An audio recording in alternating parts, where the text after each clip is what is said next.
Hello, so I have created a lesson for a first grade math class using the standard use place value, understanding and properties of operations for addition and subtraction.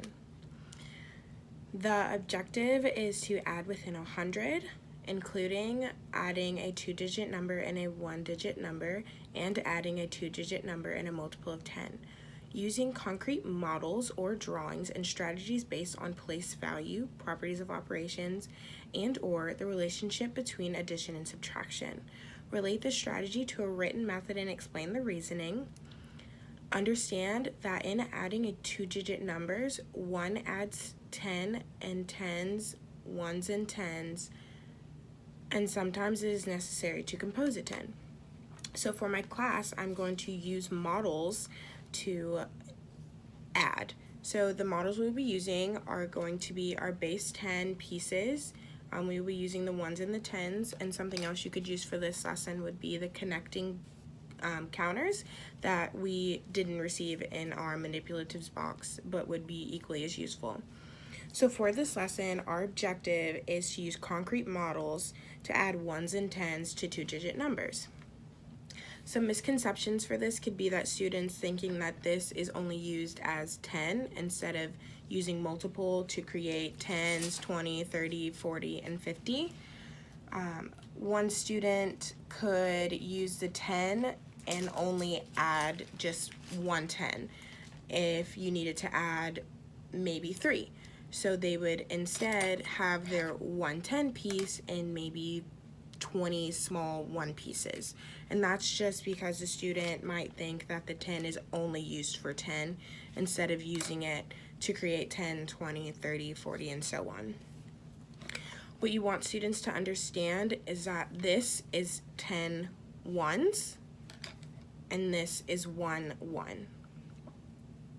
For this lesson, you want to help further the students understand how to use place values. So students will be given a model through me, and I will write, let's say, 10 plus 26 on the board. So what I will do for them is show them that we need 1 10 and then an additional 2 10s and 6 1s. And then I will put those together to show them that we have 3 10s and 6 1s, which equals 36. So 1 10, or just 10, and 2 10s and 6 1s, or 26, equals 3 10s and 6 1s, which is 36. And I will do a verbal and written demonstration of this. And to show how to draw, you would say that you could use a 10s piece as a line on a piece of paper and a 1s piece as a circle. So when students are writing down the examples, they have lines and circles to represent their 10s and 1s. Next, you will have the students do this themselves. So you will put up maybe 5 to 10 different problems for them to solve. They will do it using their block pieces, and then they will also write them down to have reference for later. A way to assess their knowledge on this is by giving them stories, so they're not just looking at the numbers, they have to be able to find them and then show the answers that they have got. So you could say Johnny has 40 apples and Sarah has 25 apples. How many apples do they have together? So the student would have to think, well, Johnny has 40 10s, Sarah has 2 10s and 5 1s. That way the student is thinking in more of a place value setting rather than just thinking 40 and 25.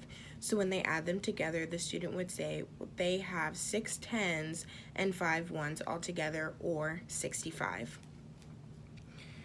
We want the students to be able to work with each other, so you could also do these in group activities and have the students work and show each other how they found their answers, or we could do this independently as a quiz or just a simple activity to assess the students' knowledge on place value.